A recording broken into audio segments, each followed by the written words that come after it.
बिस्मिल्लाहिर्रहमानिर्रहीम अस्सलाम वालेकुम वरहमतुल्लाहि वबरकातुहू। डियर स्टूडेंट्स, हम लोग एफएससी पार्ट 1 की मैथमेटिक्स को डिस्कस कर रहे हैं, जिसका चैप्टर नंबर हम लोगों ने 3 शुरू किया हुआ है। इस चैप्टर का नाम है मैट्रिसेस एंड डिटर्मिनेंट्स। हम लोगों ने एक्सरसाइज 3.1 और 3.2 कंप्लीट कर लिया है। ठीक है, आज हम लोगों ने एक्सरसाइज स्टार्ट करनी है 3.3।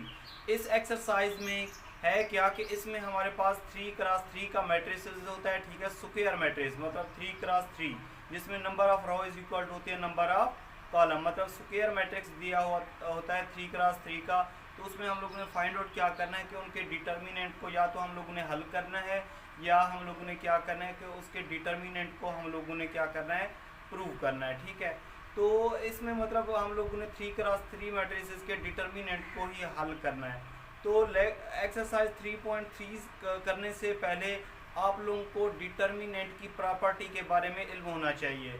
तो सबसे पहले हम लोग प्रॉपर्टीज ऑफ डिटर्मिनेंट कर लेते हैं कि जो डिटर्मिनेंट होता है 3x3 मैट्रिसेस या 2x2 मैट्रिसेस का, उसकी प्रॉपर्टी क्या होती है। अगर ये आप लोगों को प्रॉपर्टी समझ आ गई तो ये एक्सरसाइज आप लोगों के लिए बहुत ही आसान हो जाएगी।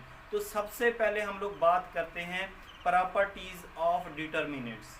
Properties of determinants. ठीक है, डिटर्मिनेंट होता क्या है कि हमारे पास ये इस तरीके से अगर दो लाइनें पैरेलल लगा लें तो उसको हम लोग क्या पढ़ते हैं, डिटर्मिनेंट पढ़ते हैं। ठीक है, पहली इसकी प्रॉपर्टी है if any line is zero then इसका डिटर्मिनेंट किसके बराबर होगा, जीरो के बराबर होगा। इसको आप लोग डायरेक्ट भी लिख सकते हैं। अगर इसको डिटर्मिनेंट को हल करेंगे तो फिर भी इसका रिजल्ट क्या आएगा, जीरो आएगा। उसने कहा है पहली प्रॉपर्टी में if any line is zero. Line का मतलब यह है कि कोई भी रो या कॉलम, एक लाइन पूरी जीरो हो 3x3 मैट्रिसेस में, तो इसका डिटर्मिनेंट किसके बराबर होगा, जीरो के।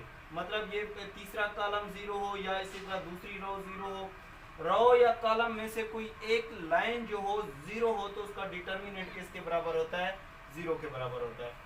दूसरी इसकी प्रॉपर्टी है कि if parallel lines are identical then उसका डिटर्मिनेंट किसके बराबर होता है, जीरो के। Parallel lines are identicals, identicals का मतलब एक जैसी हूँ। जब दो लाइनें पैरेलल हूँ और एक जैसी हूँ तो उनका रिजल्ट किसके बराबर होता है, जीरो के।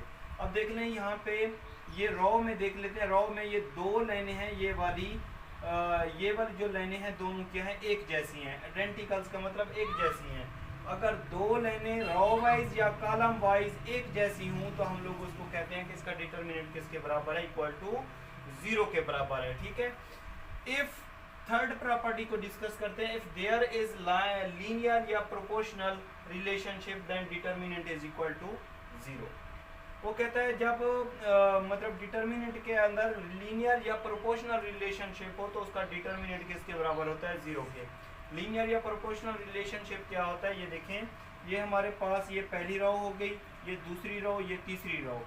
इसमें देख लें जो सेकंड रो है, ठीक है, ये वाली जो सेकंड रो है ये इज इक्वल टू है फर्स्ट रो का दुगना है, मतलब 2 टाइम्स है, इसका दो गुना है। मतलब ये देख लें ये सेकंड रो है, ठीक है, इज इक्वल टू 2r1, मतलब इसको 2 से मल्टीप्लाई करें तो ये क्या बनेगी, सेकंड रो बनेगी। मतलब हमारी जो सेकंड रो है वो फर्स्ट का दुगना है, तो हम कहेंगे कि ये इसका डिटर्मिनेंट किसके बराबर होगा, जीरो के बराबर होगा।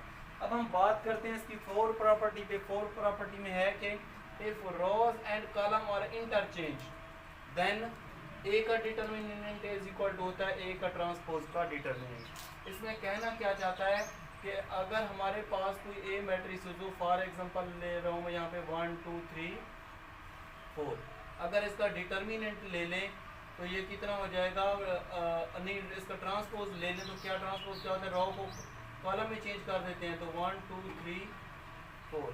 अगर इन दोनों के डिटर्मिनेंट लें तो जवाब क्या आएगा, इक्वल टू बराबर आएगा। ठीक है, इसका डिटर्मिनेंट लेंगे, ए का डिटर्मिनेंट क्या होता है 4 - 6 कितना आया -2।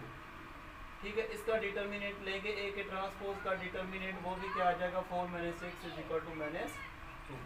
तो वो कहता है कि अगर रो और कॉलम को चेंज कर दें, कोई भी मैट्रिसेस हो, अगर कोई ए मैट्रिसेस है या बी मैट्रिसेस है, उसका ट्रांसपोज लेके दोनों के डिटर्मिनेंट लें तो उनका रिजल्ट क्या आएगा, इक्वल टू आएगा, बराबर आएगा।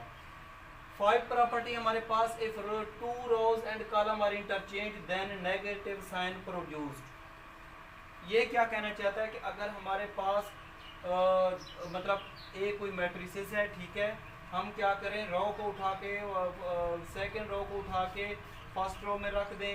ये देखिए सेकंड रो को उठा के मैंने फर्स्ट रो में रख दिया। तो अगर हम लोग इनके डिटर्मिनेंट लें तो नेगेटिव साइन प्रोड्यूस होगा। यहाँ पे +7 आया, यहाँ पे क्या है -7 आया। किया मैंने क्या, if two rows and column are interchange, मतलब ये देखें इस रो को उठा के कॉलम की जगह पे रख दें। आसान सा तरीका बताता हूँ, फर्स्ट रो को सेकंड रो पे रख दें, सेकंड रो को फर्स्ट रो पे रख दें और उनके डिटर्मिनेंट लें तो नेगेटिव साइन प्रोड्यूस होगा। ये देखिए नेगेटिव साइन, ये +7, ये -7, ये +7। 6 प्रॉपर्टी हमारे पास कि ए के ऊपर कोई मतलब कांस्टेंट है के, तो इसका रिजल्ट होता है डिटर्मिनेंट की पावर में के।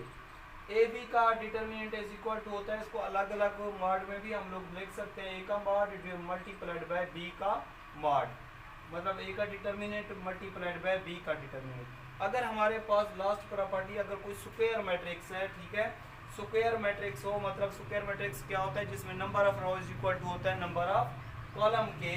तो अगर हम दो मैट्रिसेस को मतलब जिनका ऐसे मैट्रिसेस जिनका ऑर्डर सेम हो उनको मल्टीप्लाई करें, दो मैट्रिसेस को, चाहे ए के मैट्रिसेस को पहले रख दें, बी को बाद में रख दें और दोनों को मल्टीप्लाई करें, या बी को पहले रख दें, ए को मल्टीप्लाई करें, दोनों के रिजल्ट आपस में क्या होंगे, बराबर होंगे। तो आई थिंक ये आप लोगों को प्रॉपर्टी थोड़ी बहुत समझ आ गई होंगी, ठीक है। इस तरह हम लोग क्वेश्चन करेंगे तो आप लोगों को मजीद मैं वहाँ पे बताता जाऊँगा, तो ये भी आप लोगों ने गौर से समझना है। इंशाल्लाह नेक्स्ट लेक्चर में मुलाकात होगी, हम लोग एक्सरसाइज स्टार्ट करेंगे 3.3। अल्लाह हाफ़िज़।